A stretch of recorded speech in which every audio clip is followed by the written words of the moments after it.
오늘은 9월 1일, 9월의 첫날 월삭일입니다. 한 달의 첫날을 하나님께 드리는 뜻깊은 새벽 기도회입니다. 하나님의 도우시는 은총이 이 한 달 동안 우리 모두에게 가득하기를 간절히 소망합니다. 오늘부터는 데살로니가 전서를 다루게 되었습니다. 데살로니가 전서에 한 특징이 있는데요. 그것은 모든 신약 성경의 책들 중에서 가장 먼저 기록된 책이라고 학자들이 밝히는 점입니다. 그래서 시기를 생각해 보면 주후 약 50년경에 바울이 실제로 데살로니가 교회를 비롯해서 오늘날의 그리스 지역 즉 마게도냐와 아가야 지방을 전도하는 와중에 기록된 것으로 생각하고 있습니다. 그리고 복음서 중에는 약 10년 뒤인 60년대에 이 마가복음부터 먼저 기록된 것으로 생각되고 있습니다. 우리가 사도행전의 기록을 보면 유럽의 첫 관문인 마게도냐 지방을 전도할 때의 일이 기록되어 있습니다.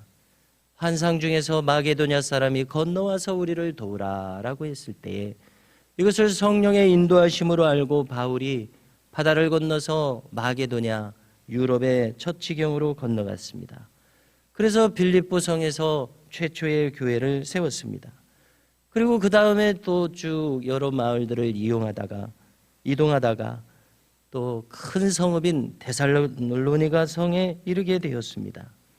그래서 거기서 전도를 하는데 여기에는 특별한 박해가 있었습니다. 무엇보다도 유대인들의 박해가 있었습니다. 그래서 여기서도 죽음의 위기를 넘기는 가운데 성을 빠져나가서 다른 곳으로 건너가서 계속해서 전도를 하는 그러한 내용들이 나와 있습니다. 그래서 이제 박해를 피해야 하기도 하고 다른 곳에서도 전해야 하기도 해야 해서 보다 남부지방인 아테네와 그리고 더 남쪽에 고린도까지 가서 전도를 합니다. 그리스의 북부지방은 마게도냐라고 하고 남부지방은 아가야라고 이렇게 부르고 있었습니다. 그래서 바울은 먼 곳에서 저 데살로니가 교회를 회상하고 그리워하면서 교회를 돌아보고자 이렇게 서신을 쓰게 되었습니다. 그리고 교회의 성도들이 문의해온 몇 가지 신앙적인 일들을 답변하는 것이 뒤쪽에 나와 있습니다. 먼저 바울은 인사를 하고 2절에서 이야기합니다. 기도할 때마다 여러분들을 늘 기억하고 있다. 이렇게 이야기합니다. 그리고 하나님께 늘 감사하고 있다. 얘기하는데요. 바울의 기억 속에서 저 데살로니가 성도들의 모습은 참으로 아름답습니다. 그들의 행함과 마음가짐을 여기 기록하고 있는데요. 그들에게는 믿음의 역사가 나타났습니다. 사랑의 수고가 있는 성도들이었습니다. 소망의 인내를 간직한 성도들로 기억되고 있습니다. 이렇게 벌써부터 초대교회 성도들인 그들에게서 성도의 이상적인 신앙의 모습이 나타나고 있다고 바울은 기록해주고 있습니다. 그리고 이어서 바울은 계속해서 놀라운 말을 언급합니다. 4절에서 말하기를 형제들아 너희를 택하심을 아노라. 이 말을 쉽게 바꿔서 말한다면 나는 여러분들이 구원받은 분들인 것을 확신하노라. 여러분들의 이름이 생명책에 기록되었다고 나는 확신하노라. 이러한 의미라고 생각합니다. 놀랍게 어떻게 이렇게 남이 구원받은 것을 어떻게 확신할 수가 있습니까?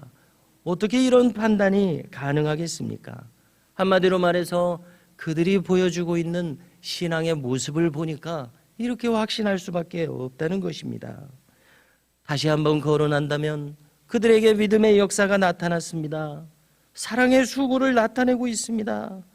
소망을 바라보고 인내하는 그들의 성도다움을 보니 이렇게 확신하게 된다는 것입니다. 다시 한번 바울은 계속해서 그의 놀라운 경험을 언급하게 됩니다.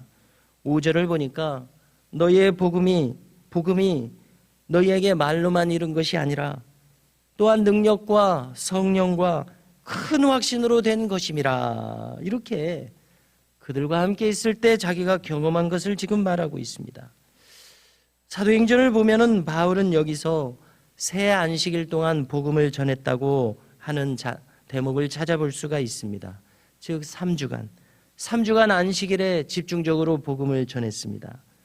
그래서 지금 이 서신서와 모든 기록된 전후 상황을 보면은 꼭 3주만 있었던 것은 아니고 이렇게 교회가 뿌리 내리는 것을 보면은 더 오랜 기간 동안 복음을 전하며 특히나 3주간 집중적으로 함께 부흥을 경험하는 가운데 복음 말씀을 나누었던 것 같습니다.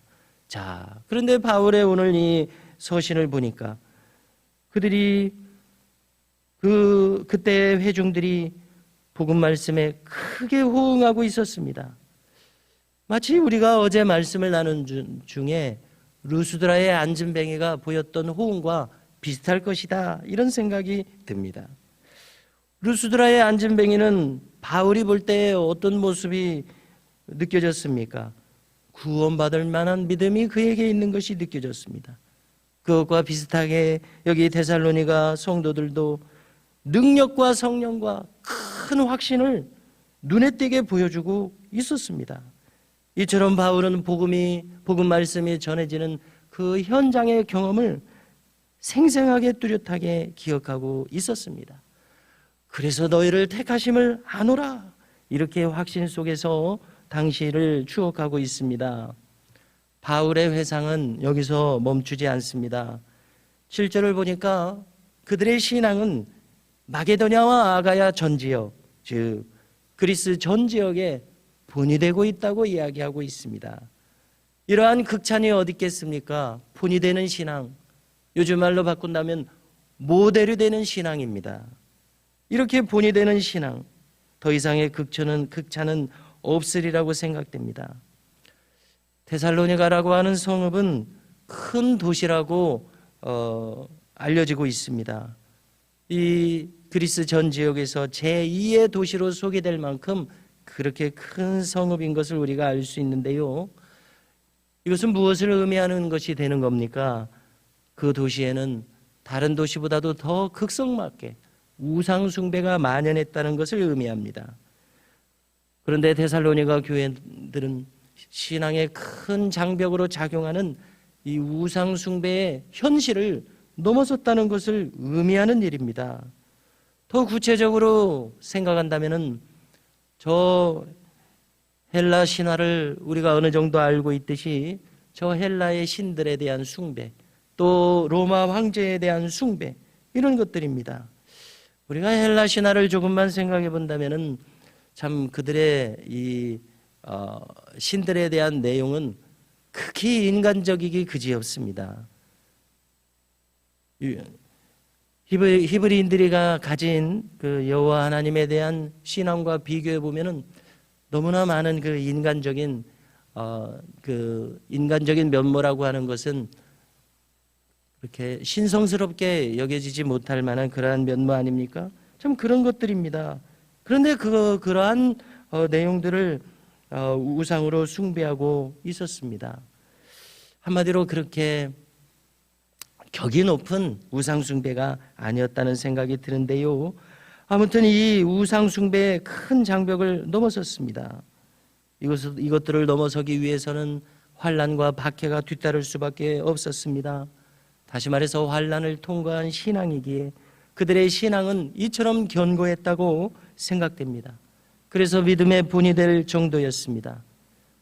우리의 그 한국 교회의 경험과 비교해 본다면요, 우리 한국 교회도 일제 강점기와 한국 전쟁을 거치면서 박해를 견뎌낸 바로 그러한 신앙이었고, 이러한 신앙이 우리에게 지금까지 전수되고 있습니다. 이것과 마찬가지라고 우리가 비교할 수 있을 것입니다. 또 그들은 환난을 통과한 이러한 신앙을 가졌을 뿐만이 아니라 주의 다시 오심에 대한 분명한 신앙을 가졌습니다. 이처럼 초대교회의 성도들에게는 순교적인 신앙과 또 저 영혼을 향한 부활 신앙이 분명하게 나타나고 있습니다. 바로 이 견고한 신앙의 모습들이 바울에게 인상적으로 각인되어 오늘 이 서신에서 추억되고 있습니다. 그리고 온 교회의 본이 되고 있었습니다. 오늘 이 서신을 대하면서 우리도 이처럼 초기 교회의 성도들의 본을 따라서 또 오늘 월삭의 시간을 맞아서 이 신앙의 본을 따라 살아가고자 다짐하는 은혜가 우리 모두에게도 있기를 간절히 바랍니다.